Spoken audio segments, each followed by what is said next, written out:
Somnath temple. Somnath मंदिर एक ऐसा मंदिर जिसे भारत का बच्चे बच्चे से लेके बुजुर्ग तक जानता है। आखिरकार अचानक से वो इतना चर्चा में क्यों आ गया है? क्योंकि चर्चा में तो पहले भी रहा है और बहुत बार रहा है, पर अब फिर 1000 सालों के बाद वो फिर चर्चा में है। सोमनाथ मंदिर के 1000 वर्षों को इतिहास कंप्लीट हो रहा है। 7 तारीख से वहाँ पे प्रोग्राम चालू हो जाएंगे। 7 जनवरी से प्रधानमंत्री मोदी खुद वहाँ मौजूद रहेंगे। आज मैं आपको बताता हूँ कि सोमनाथ मंदिर आखिरकार इतना क्यों खास है और उसका पुनर्निर्माण और श्रद्धालुओं की अटूट आस्था से इसे भारतीय संस्कृति का मजबूत प्रतीक क्यों बनाया गया है। सोमनाथ ये शब्द सुनते ही हमारे मन और हृदय में गर्व और आस्था की भावना भर जाती है। भारत के पश्चिमी तट पर गुजरात में प्रभास पाटन नाम की एक जगह पर स्थित सोमनाथ भारत की आत्मा का शाश्वत प्रस्तुतिकरण है।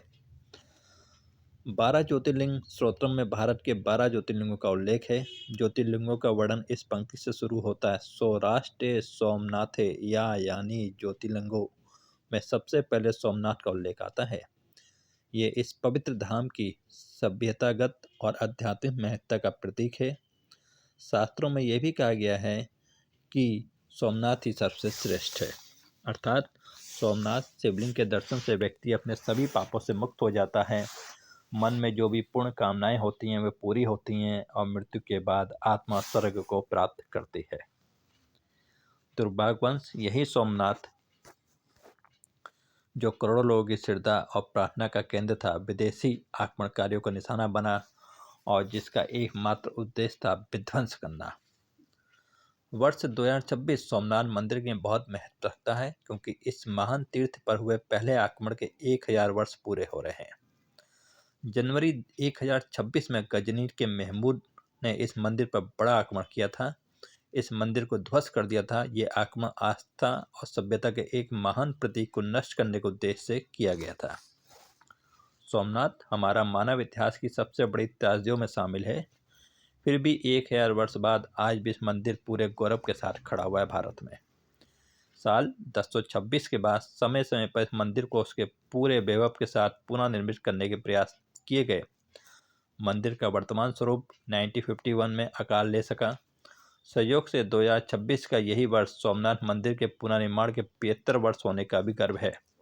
इस बात को दोबारा रिपीट कर रहा हूँ, संयोग है कि 2026 जब इस मंदिर को 1000 साल हो रहे हैं तो इसके पुनर्निर्माण के 75 वर्ष भी पूरे होने जा रहे हैं भारत में। 11 मई 1951 को इस मंदिर का पुनर्निर्माण संपन्न हुआ था। तत्कालीन राष्ट्रपति डॉक्टर राजेंद्र प्रसाद की उपस्थिति में हुआ और ये समारोह ऐतिहासिक था जब मंदिर के द्वार दर्शनों के लिए खोले गए थे। 1026 में 1000 वर्ष पहले सोमनाथ पर हुए हमले आक्रमण था। वहाँ के लोगों के साथ की गई क्रूरता और विध्वंस का वर्णन अनेक ऐतिहासिक स्रोतों में विस्तार से मिला है। जब इन्हें पढ़ा जाता है तो हृदय कांप उठता है। हर पंक्ति में क्रूरता के निशान मिलते हैं। ये ऐसा दुख है जिसकी पीड़ा इतने समय बाद फिर महसूस हो रही है। आज सोमनाथ पर हमले और फिर गुलामी के लंबे कालखंड के बावजूद आज पूरे विश्वास के साथ गर्व से ये कहता हूँ कि सोमनाथ की गाथा विध्वंस की कहानी नहीं, ये पिछले 1000 साल से चली आ रही भारत माता की करोड़ों संतानों के स्वाभिमान की गाथा है। ये हम भारत के लोगों की अटूट आस्था की गाथा है। 1026 में शुरू हुई मध्यकालीन बर्बरता ने आगे चलकर दूसरों को भी बार बार सोमनाथ पर आक्रमण करने के लिए प्रेरित किया। यह हमारे लोगों और संस्कृति को गुलाम बनाने का प्रयास था, लेकिन हर बार जब मंदिर पर आक्रमण हुआ तब हमारे पास ऐसे महान पुरुष और महिलाएं थीं जिन्होंने उसकी रक्षा के लिए खड़े होकर सर्वोच्च बलिदान किया। मैमूर गजनवी लूटकर चला गया, लेकिन सोमनाथ के प्रति हमारी भावना को हमसे छीन नहीं सका। सोमनाथ से जुड़ी हमारी आस्था विश्वास प्रबल हुआ। उसकी आत्मा लाखों श्रद्धालुओं के भीतर सांस लेती है। साल 1026 के 1000 साल बाद आज 2026 में भी सोमनाथ मंदिर दुनिया को संदेश दे रहा है कि मिटाने की मानसिकता रखने वाले खत्म हो जाते हैं, जबकि सोमनाथ मंदिर आज हमारे विश्वास का मजबूत आधार है।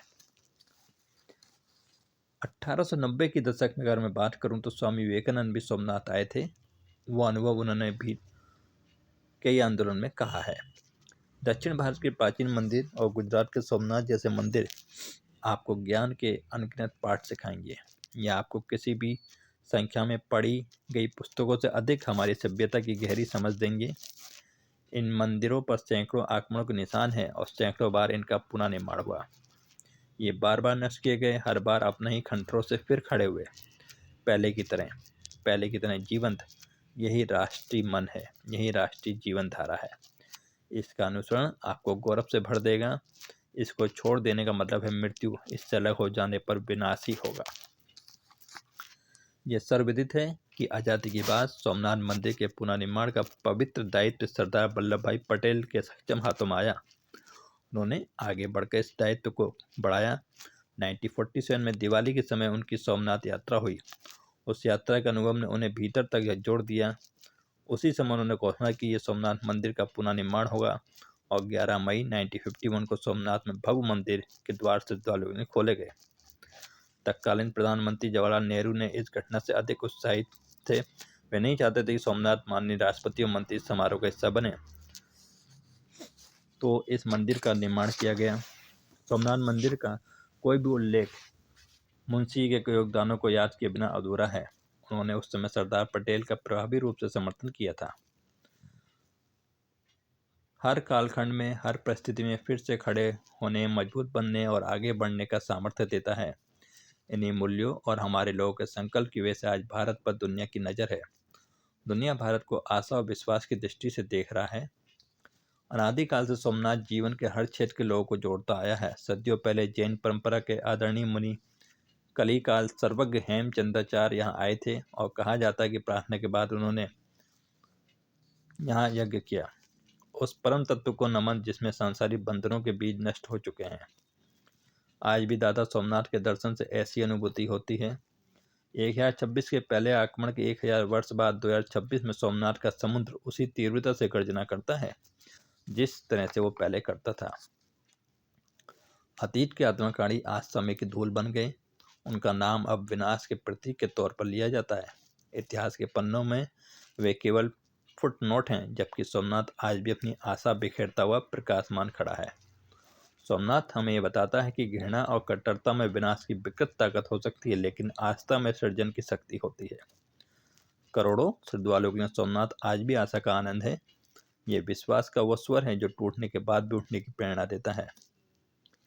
अगर 1000 साल पहले खंडित हुआ सोमनाथ मंदिर अपने पूरे वैभव के साथ फिर से खड़ा हो सकता है, तो हम 1000 साल पहले का समृद्ध भारत भी बना सकते हैं। आइए इसी प्रेरणा के साथ हम आगे बढ़ते हैं, एक नए संकल्प के साथ एक विकसित भारत के निर्माण के लिए। एक ऐसा भारत जिसका सभ्यतागत ज्ञान हमें विश्व कल्याण के लिए प्रयास करने की प्रेरणा देगा। जय सोमनाथ।